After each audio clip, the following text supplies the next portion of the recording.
একসময় কোমাতে থাকার কারণে যাকে ডক্টররা বলে দিয়েছিল যে আপনি আর নেক্সট কোনোদিন ফুটবলে খেলতে পারবেন না, সেই থেকে তিনি আজ বাংলাদেশ ন্যাশনাল টিমের শুধুমাত্র একজন অন্যতম সদস্য নন, বরং তিনি বাংলাদেশ ন্যাশনাল টিমকে অনেক দিন ধরে লিড দিয়ে আসছেন।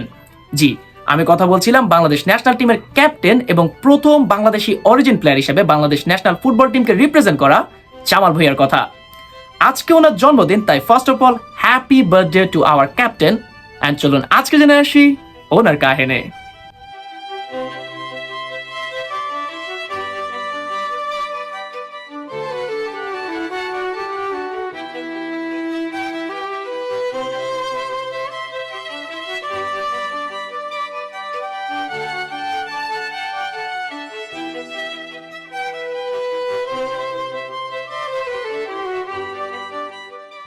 জামাল ভুঁইয়া 1990 সালের 10 এপ্রিল ডেনমার্কের গোলস্টাপ শহরে জন্মগ্রহণ করেছিলেন তিনি।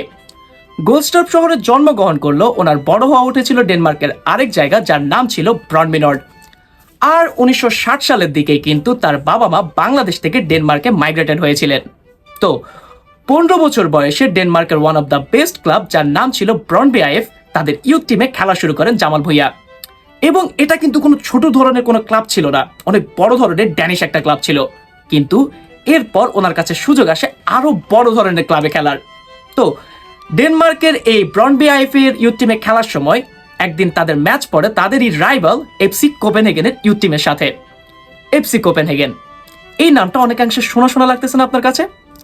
আমরা যারা রেগুলারলি ইউসিএল ফলো করি বা ইউরোপা লিগ ফলো করি, তারা এই টিমটাকে প্রায়শই সেখানে দেখি। হয়তো তারা জিতে না বা বড় ধরনের কোনো ইম্প্যাক্ট ফেলতে পারে না, বাট প্রতি সময় তারা সেখানে পার্টিসিপেট করে থাকে।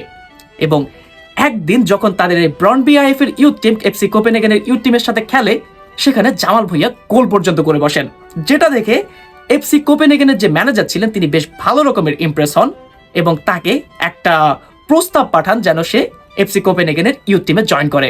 এবং জামাল কিন্তু সে সময় তাদের এই প্রস্তাবটাকে একদম ইনস্ট্যান্টলি অ্যাকসেপ্ট করে ফেলে এবং এরপর তিনি খেলা শুরু করেন এফসি কোপেনহেগেনের ইউথ টিমে। এবং 16 বছর বয়সে কিন্তু সবাই ভেবে নিয়েছিল এবং অনেকটা তিনিও প্রস্তুতি নিচ্ছিলেন যে তার ডেবিউ হতে চলেছে এফসি কোপেনহেগেনের সিনিয়র টিমে। বাট এরপর ওনার লাইফে ঘটে একটা মেজর মেজর মেজর ট্র্যাজেডি, যার পর তার সবকিছু থেমে যায়। জামাল ভুঁইয়ার বয়স তখন ছিল মাত্র 16 বছর। একটা সম্ভাবনাময় ক্যারিয়ারের পথে তিনি আস্তে আস্তে করে এগোচ্ছিলেন, কিন্তু হঠাৎ করে তিনি একদিন পড়ে যান দুটো গ্যাং ফাইটের মাঝখানে, যেখানে চারপাশে প্রচন্ড রকমের গোলাগুলি হচ্ছিল এবং আচমকা কিছু বুঝে ওঠার আগে জামাল ভুঁইয়া মাটিতে পড়ে যান। পরবর্তীতে জানা যায় যে তাকে 4 বার শুট করা হয়েছিল, যেখানে একটা গুলি তো ওনার হার্টের 1 সেন্টিমিটার পাশ দিয়ে গিয়েছিল।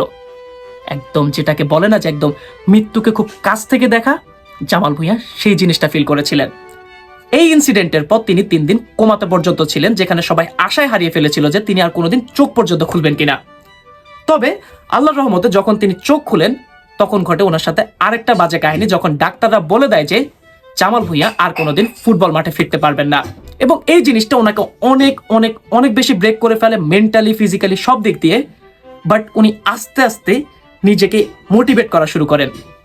ডাক্তাররা বলেছিল যখন তিনি রাইট হ্যান্ডে কোনো প্রকার মুভমেন্ট ফিল করছিলেন না, তার পা থেকে নার্ভ নিয়ে তার হাতে একদম ইমপ্লাই করা হবে বা লাগানো হবে, তখন তিনি সেটা মানা করে দেন এবং তাদেরকে বলেন যে তার পা লাগবে, তার ফুটবল খেলা লাগবে। এবং এই নাছোড় বান্দা স্বভাবের কারণে কিন্তু পরবর্তীতে অনেক টাইম লাগলো তিনি ফুটবলে আবার ব্যাক করেন। তবে এবার যখন তিনি ব্যাক করেছিলেন, আগের মতো আর এফসি কোপেনহেগেনের সিনিয়র টিমে তিনি আর চান্স পাননি। তিনি ড্যানিশ যে লিগ আছে না, সেটা 2nd ডিভিশনের একটা ক্লাবে খেলা শুরু করেন এবং এরপর তিনি আরো কয়েকটা ক্লাবে গেলেও 2012 সালে তাকে সাইন করে ঢাকা আবাহনী। এবং এর পরেই কিন্তু শুরু হয় আস্তে আস্তে বাংলাদেশের হয়ে খেলার সম্ভাবনা। যদিও এর আগে যখন ওনার বয়স 18 ছিল, ওনাকে বাংলাদেশ ন্যাশনাল টিম বা বাফুফে থেকে একটা প্রস্তাব জানানো হয়েছিল বাংলাদেশ টিমের হয়ে খেলার জন্য, বাট তখন ফ্যামিলি কমপ্লিকেশনের জন্য তিনি সে প্রস্তাবে তেমন একটা রাজি হননি। বাট 2012 সালে ঢাকা আবাহনীর হয়ে খেলার সময় ওনার উপর চোখ পড়ে জেমিডের। পরবর্তীতে 2013 সালে সাফে নেপালের এগেনস্টে ওনার ডেবিউ হয় এবং প্রথম বাংলাদেশি অরিজিন প্লেয়ার হিসেবে তিনি বাংলাদেশকে তাদের ন্যাশনাল টিমে রিপ্রেজেন্ট করেন। কত বড় জিনিস!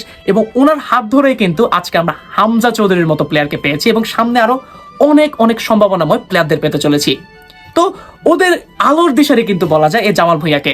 এবং জামাল ভুঁইয়া বাংলাদেশের হয়ে এখন ক্যাপ্টেন্সি করে থাকেন এবং ওনার অনেকগুলো আইকনিক মোমেন্ট আছে, যার মধ্যে 2018 সালের এশিয়ান গেমসে কাতারের এগেনস্টে ওনার এই গোলটা তো অলওয়েজ মনে থাকবে।